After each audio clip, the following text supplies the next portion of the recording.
What's up, everybody? My name is OMG, WTF, LOL, BRB. Welcome back to the WWE versus TEW series. I'm not going to say the weekly series. It's not much of a weekly series anymore, is it? But it is a series that we take the look back at of the events that WWE produces. And, yeah, we go ahead and book them in the game, and we see just how well the WWE does against TEW, or if TEW will be the company that brings the WWE down to its knees. Don't quote me on this. I could be wrong. I believe this is the August 28th edition of 205 Live. Again, I could be wrong. We are way behind. I uploaded a update video a little bit earlier today. If you didn't check that out, I made a little bit of an announcement of what's going to be going on with this series in particular.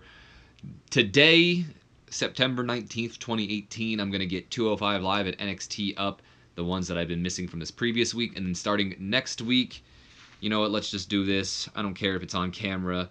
Starting next week, September 24th, I will start uploading the other episodes of 205, not 205 Live, of the WWE versus TEW series starting from Monday Night Raw, September whatever, all the way up until around the Hell in a Cell. So it'll pretty much be Raw, SmackDown, NXT, 205 Live uploaded on Monday for 1 week, and then Tuesday it'll be Raw, SmackDown, 205 Live, NXT, you know, maybe a Mae Young Classic or whatever hell extra. Pretty much 1 week of WWE TV is going to be uploaded every day next week until I'm pretty much officially caught up, or where I have to actually go and watch some things. I am a little behind still. I think I've got to rewatch SmackDown, not, you know, from too long ago, because I finished it, but my copy didn't copy the whole damn thing, so I got to go through and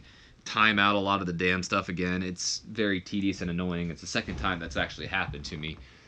And then I've got to watch like the week of Hell in a Cell pretty much, and then the week after, and then I'm all caught up. So that's kind of where I'm at right now. It'll take a few, but we're on the road.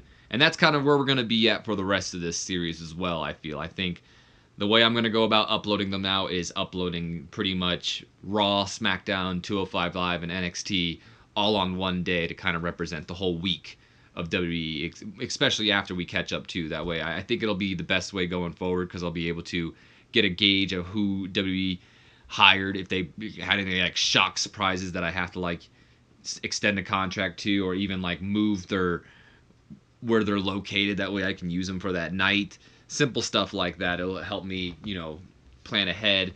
And I just feel, even though it might be a little bit of a hassle for some of you out there, because that's a lot of videos to watch all at once, no one's saying you got to watch them all at once. You pretty much have a week to watch and catch up for that entire week until next week.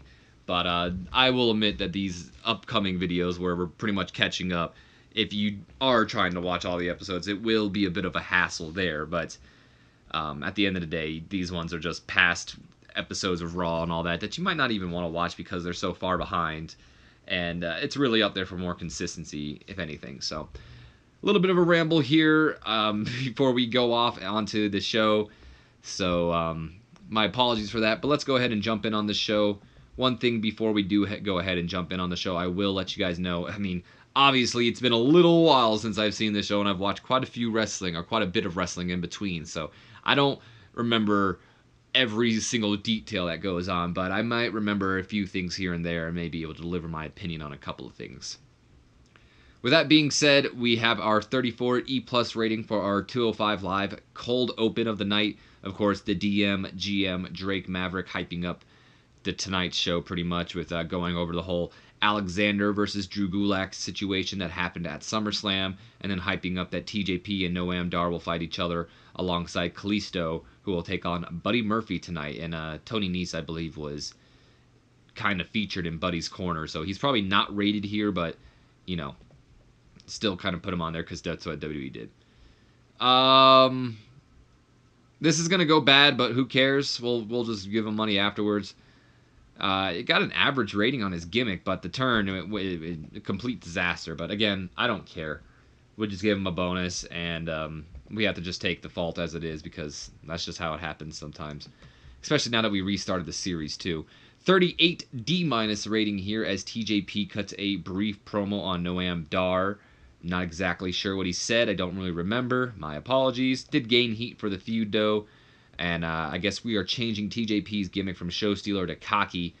I think that's pretty accurate. That's how TJP's character is right now. He got a below average though, which I'm not going to say is accurate because TJP's not a bad heel or anything. In fact, he's much better as a heel than he is as a face, but I'd say he's average at it at best. So below average, maybe a little bit below what I think it is, but whatever.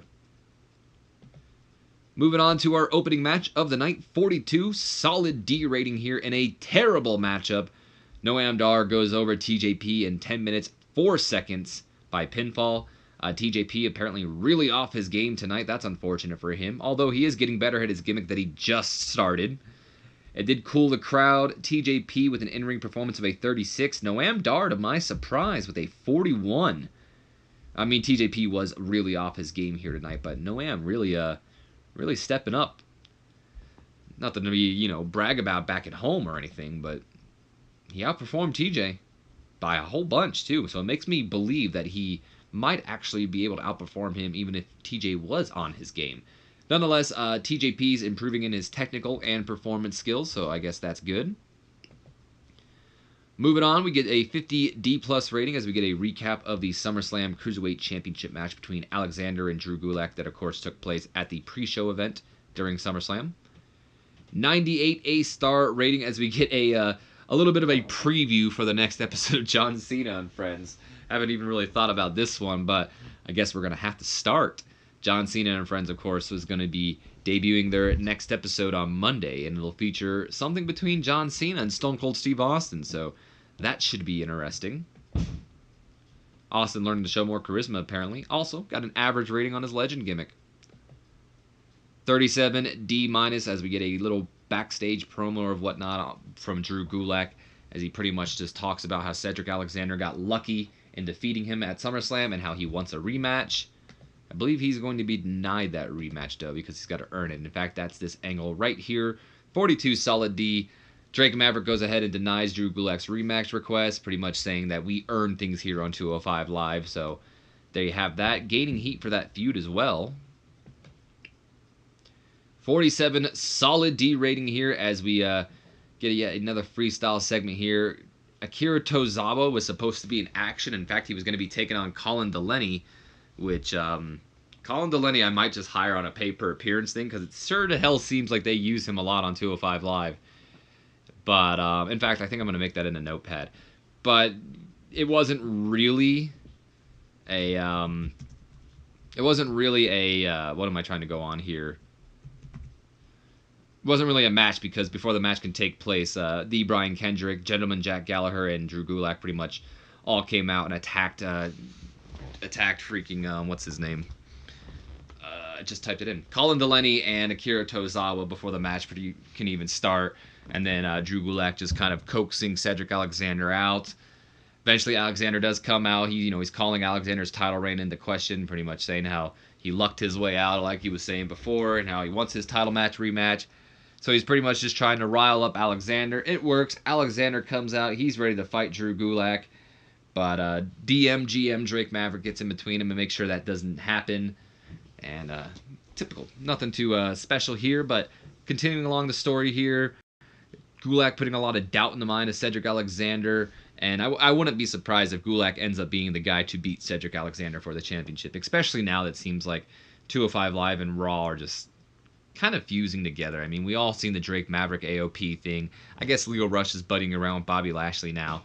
There's a lot of weird stuff going on right now with the Cruiserweights, I think. Akira Tozawa getting better at his gimmick, as is Drew Gulak. This did deserve better announcing, though, and at the end of the day, though, it did gain heat for the feud, so that's good. Gulak is improving in his acting as well, so good stuff all around. 35 E+ rating as we get just a little bit of a prep angle here as we see Kalisto backstage with the Lucha House Party, of course, Lince Dorado and Grand Metalik. And I guess all three of them are a Lucha House Party. I don't really have to say Kalisto. And then Buddy Murphy and Tony Nese as well pretty much all getting ready for the tornado tag match that's going to take place. So now I know what I did in the opening angle. It wasn't a one-on-one match. There's going to be a tornado tag team match, but I didn't have enough room to fit one of the Lucha House Party members, so I just featured Kalisto, who's the most over of them all. So that's where we went about with that one. So this is just hyping up the tornado tag match that's happening in our main event. We can go ahead and complete this gimmick change from fan favorite over to Luchador. Very good. Awesome. Good job, Kalisto. Main event time, Tornado Tag Team action, 42 solid D rating here. In a terrible matchup, the Lucha House Party, Gran Metalik and Lince Dorado go over Tony Nese. I almost said Tony Murphy. That doesn't help that Nese is right where Murphy's name is and Buddy's where Nese is, so that's my bad. But Tony Nese and Buddy Murphy in 19 minutes, 18 seconds after Gran Metalik goes over Buddy Murphy with the Dorada screwdriver after a distraction, of course, from Kalisto. And Kalisto also running in and attacking Murphy, apparently, in this match.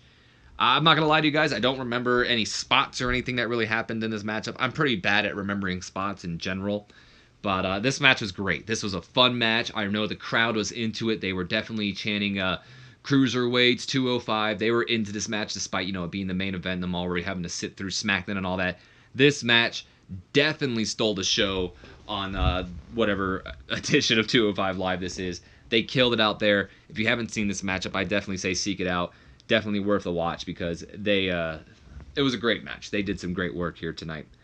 Kalisto doing some good work ringside. Good for him. Gran Metalik was really off his game, which is unfortunate.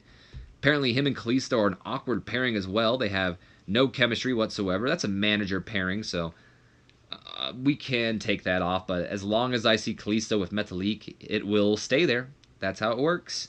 It did cool the crowd a little bit, which is the exact opposite in real life because this definitely sent the crowd home happy. Gran Metalik, despite being off his game and really having a bad pairing with Kalisto, he must be pretty good because he still had an in-ring performance of a 40. I'd argue that he would have been the best in here if he wasn't off his game here tonight.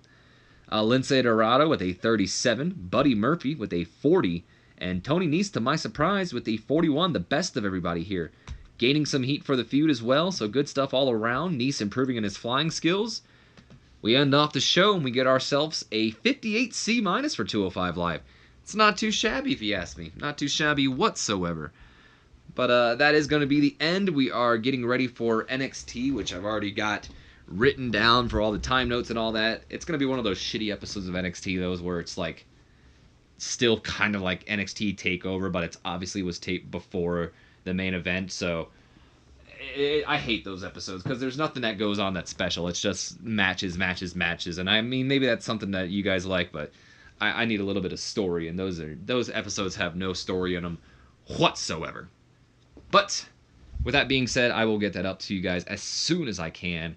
Hope you guys have enjoyed. If you have, do me a favor, leave me a comment, like, subscribe, and as always, don't forget to share this video with your friends, Facebooks, and Twitter. Help your homeboy grow, and as always, my name has been OMG WTF LO to WBRB. I will see you guys for NXT. Have a good one.